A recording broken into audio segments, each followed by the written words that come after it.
Halo teman-teman, saat ini kami akan melanjutkan pembahasan mengenai akuntansi biaya kontemporer, yang dimana kelompok 1 beranggotakan Anastasia Nirwana Sarumaha, Atsari Sri Devi, Permata Syarifah Azra, dan Muhammad Raihan.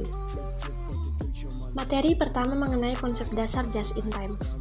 Terdapat 4 konsep dasar just in time, antara lain yang pertama, di mana just in time memproduksi apa yang dibutuhkan, maka hanya pada saat dibutuhkan dan dalam jumlah yang diperlukan oleh pelanggan. Yang kedua, autonomasi, merupakan suatu unit pengendalian cacat secara otomatis yang tidak memungkinkan unit cacat mengalir ke proses berikutnya. Yang ketiga, tenaga kerja yang lebih fleksibel, artinya ada pekerja yang memiliki fungsi ganda atau mengubah-ubah jumlah pekerja sesuai dengan fluktuasi permintaan. Dan yang terakhir, pemikiran kreatif dan inovatif, yang mana perusahaan memperhatikan dan menampung saran dari para pekerja. Maka, untuk mencapai 4 konsep yang tadi, maka diterapkan sistem dan metode sebagai berikut. Yang pertama, sistem Kanban untuk mempertahankan produksi just in time. Kedua, metode pelancaran produksi untuk menyesuaikan diri dengan perubahan permintaan. Ketiga, peningkatan waktu penyiapan untuk mengurangi waktu pesanan produksi. Keempat, tata letak proses dan pekerja fungsi ganda untuk konsep tenaga kerja yang lebih fleksibel. Kelima, aktivitas perbaikan lewat kelompok kecil dan sistem saran untuk meningkatkan moral tenaga kerja. Dan yang terakhir, sistem manajemen fungsional untuk mempromosikan pengendalian mutu ke seluruh bagian perusahaan.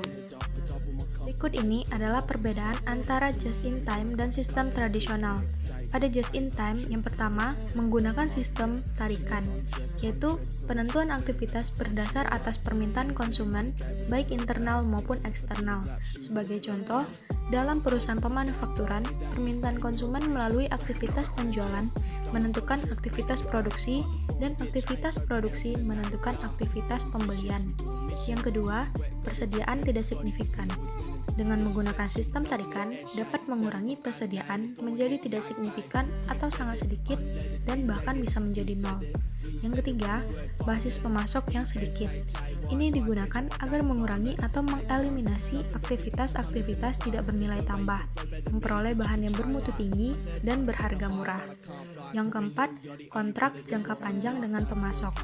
Hal ini dilakukan guna membangun hubungan yang baik dengan pemasok sehingga dapat menemukan pemasok yang sesuai dengan keinginan.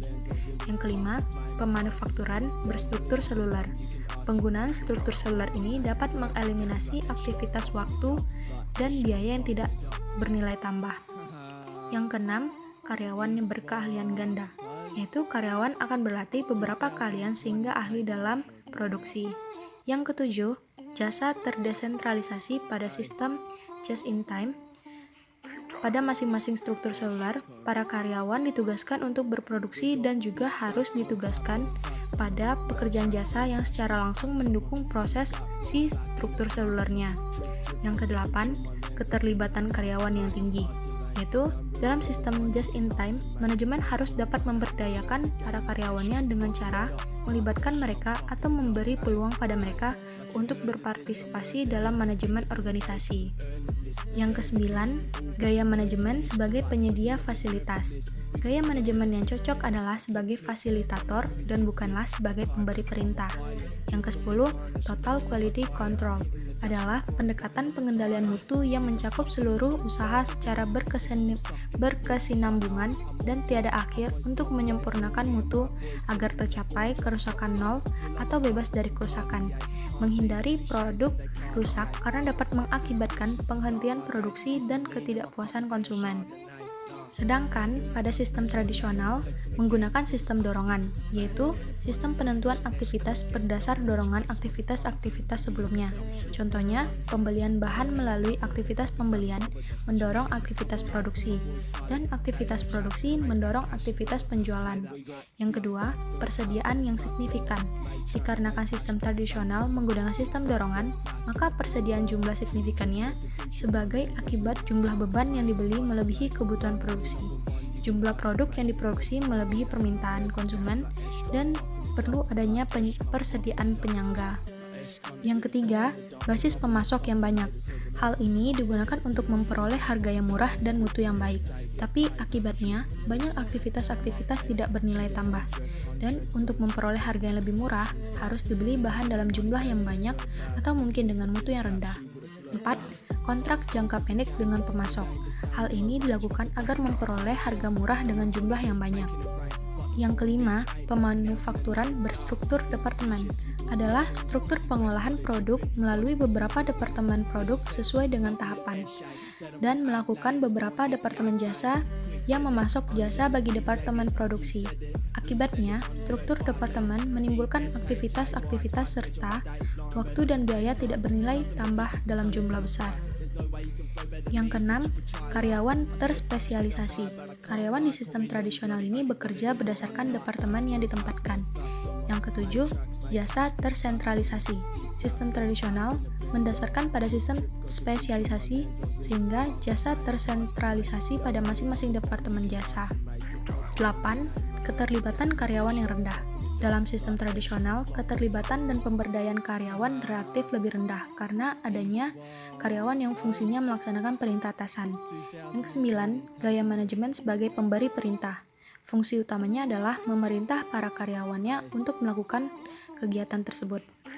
Yang ke-10, acceptable quality control, yaitu pendekatan pengendalian mutu yang memungkinkan atau mencadangkan terjadinya kerusakan namun tidak boleh melebihi tingkat kerusakan yang telah ditentukan sebelumnya. Konsep backflash casting.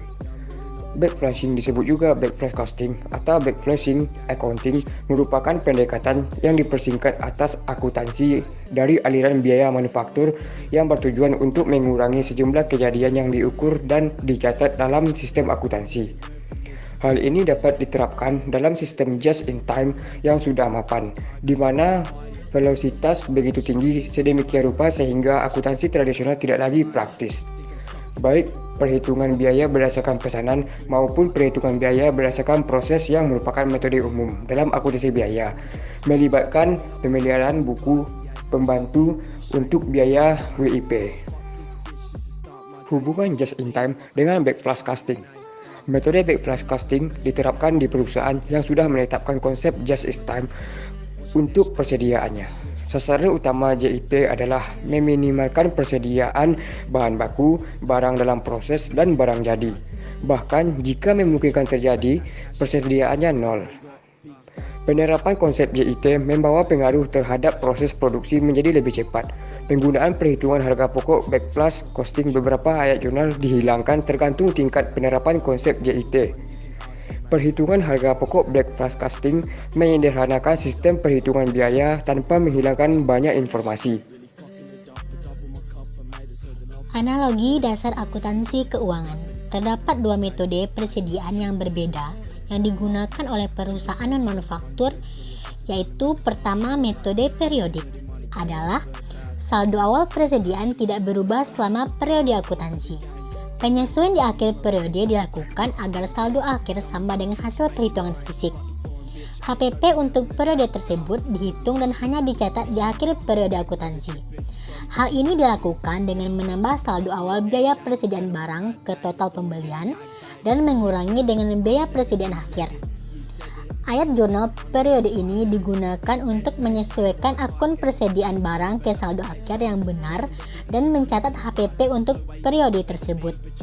Yang kedua, metode perpetual merupakan akun persediaan barang didebit untuk setiap pembelian barang dan dikredit untuk HPP dari setiap penjualan barang.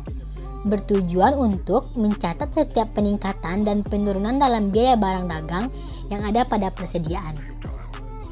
Sekian pemaparan materi dari kelompok kami. Terima kasih.